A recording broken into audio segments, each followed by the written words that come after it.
War seems to have been around forever, but has it really, and what does forever mean? In this video, we'll look at 6 facts that help us understand the origins of warfare. Now, when I'm talking about warfare, I mean a state of armed conflict between different cultural groups. This is distinct from interpersonal violence, which is just violence by any person against another.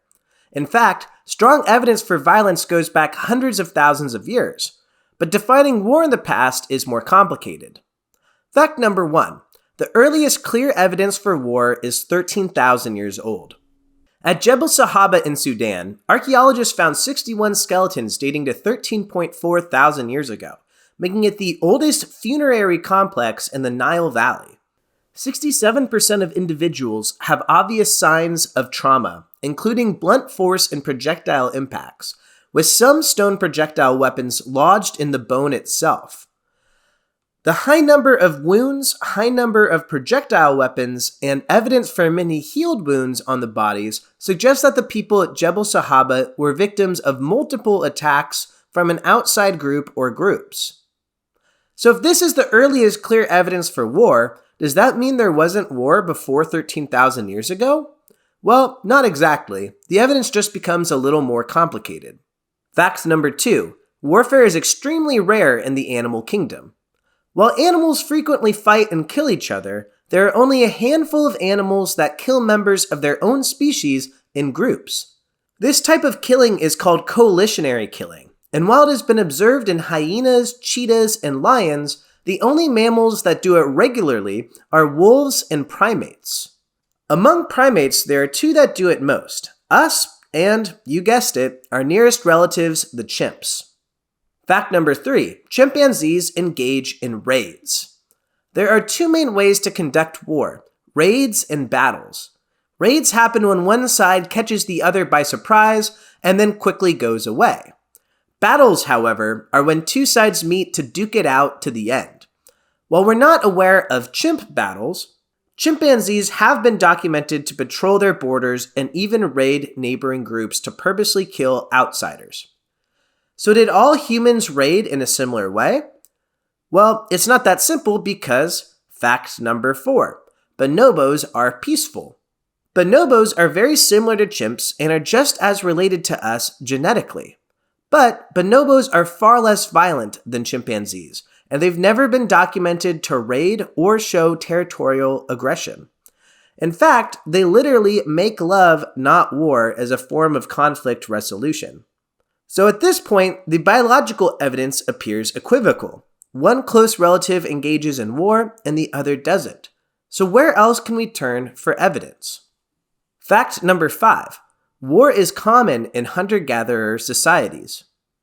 If we presume that societies before farming and sedentism were similar to hunter-gatherers today, then maybe we can learn about what warfare would have looked like by studying modern small-scale societies. And at first glance, warfare is prevalent.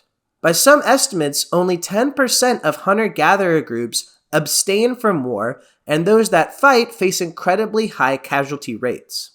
More recently, however, research has shown that earlier estimates may have conflated interpersonal violence with war, and that most violent acts in small-scale societies are one attacker, one victim events, which seem more like murder than war. Which leads me to fact number 6.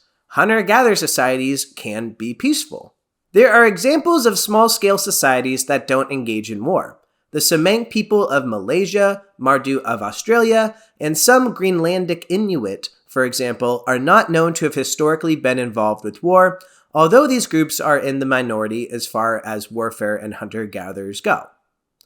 So what can we do with this archaeological, biological, and anthropological information? Can we determine if humans are innately warlike, and war's been around forever, or innately peaceful, and wars only come about relatively recently?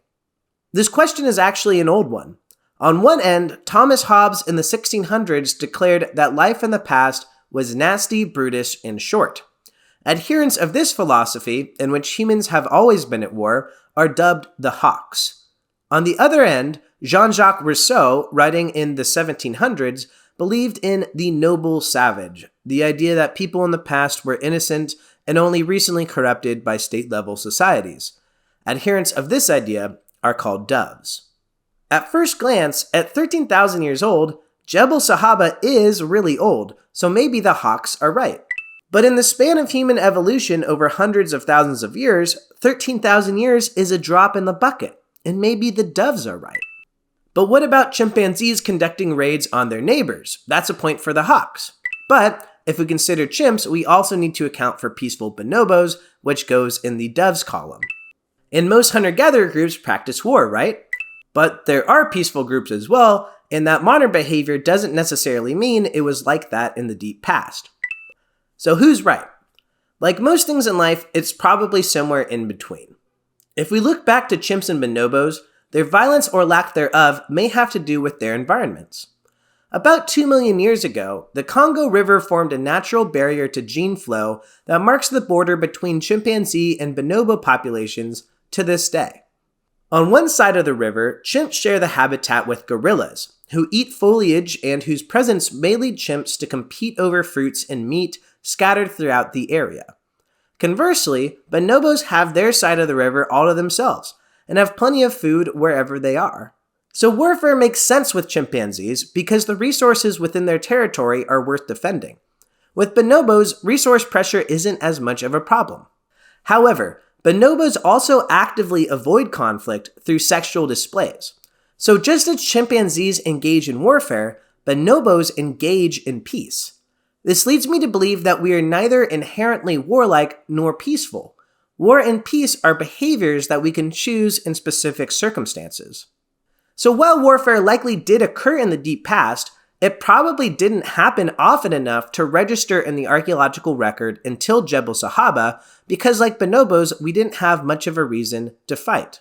For example, the worldwide population 10,000 years ago is estimated to have been around 6 million people. That means that there are more people in New York City today than there were in the whole world 10,000 years ago. This is a super rough calculation, but the population density then would have been about 8.7 square miles per person, as compared to 26,000 people per square mile in New York. My point is that before 10,000 years ago, there were hardly enough people to fight even if we wanted to. But after 10,000 years ago, population worldwide began an exponential increase that continues to this day due to the start of sedentism and agriculture. Territory started to matter a lot more, and it's no coincidence that the earliest archaeological evidence for warfare is at this time. After Jebel Sahaba, evidence for warfare becomes more and more common. Just a few thousand years later, you get the walls of Jericho, and people don't just build walls for fun. War had become rampant. Looking forward, climate change and a still increasing population suggest that resource pressure will increase. There's already talk of potential climate wars in this century. But before we go full Thomas Hobbes and expect us to revert to our brutish inclinations, let us not forget that we are more than capable of peace if we give it a chance like the bonobos do. But not too much like the bonobos, or things would get a little weird. Thanks for watching, and let me know in the comments if you're more of a hawk or a dove. And make sure to subscribe to Poopy Archaeology for more videos about the past.